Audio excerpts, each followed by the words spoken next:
সম্পূর্ণ অন্ধ হয়েও কারোর কাছ থেকে না শিখে তৈরি করেন মগ সহ আরো কঠিন কঠিন জিনিস। আপনি শুনে অবাক হবেন যে সারাদিন কাজ করার পরে রাত 11টার সময় বাড়ি যেয়ে দাদু যখন খেয়ে দিয়ে ঘুমিয়ে পড়ে, ঘুম থেকে উঠে দেখে পুরো দুনিয়াটাই তার কাছে অন্ধকার।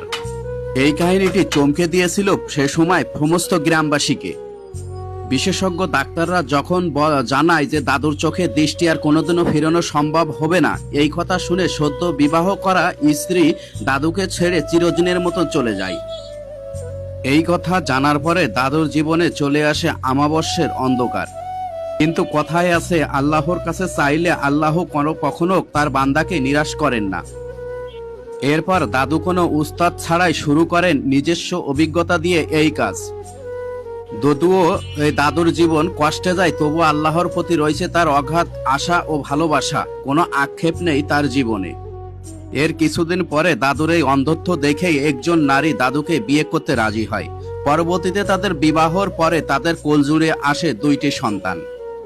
দাদুর বড় আশা ও স্বপ্ন ছিল ছেলেরা বড় হয়ে বৃদ্ধ বয়সে দাদুর কষ্টের ভাগিদার হবে। কিন্তু সেই আশা আশাই থেকে গেল। ছেলেরা বড় হয়ে বিবাহ করে শ্বশুর বাড়ি থেকে গেল। সব মিলিয়ে পৃথিবীতে তিনি কষ্টে থাকলেও তার আশা মৃত্যুর পরে সে পরবর্তী জীবনে শান্তিতে থাকবে। ছিলেন একজন খুবই ইমানদার মানুষ। মসজিদে আজান দেওয়ার সাথে সাথে হাতের সমস্ত কাজ ফেলে রেখে চলে যেতেন মসজিদের দিকে এবং নিয়মিত 5 ওয়াক্ত নামাজ তিনি পড়তেন জামাতের সাথে।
আপনাদের কাছে আমার একটাই অনুরোধ, এই অসহায় মানুষটার ভিডিওটি লাইক, কমেন্ট, শেয়ার করে দেবেন।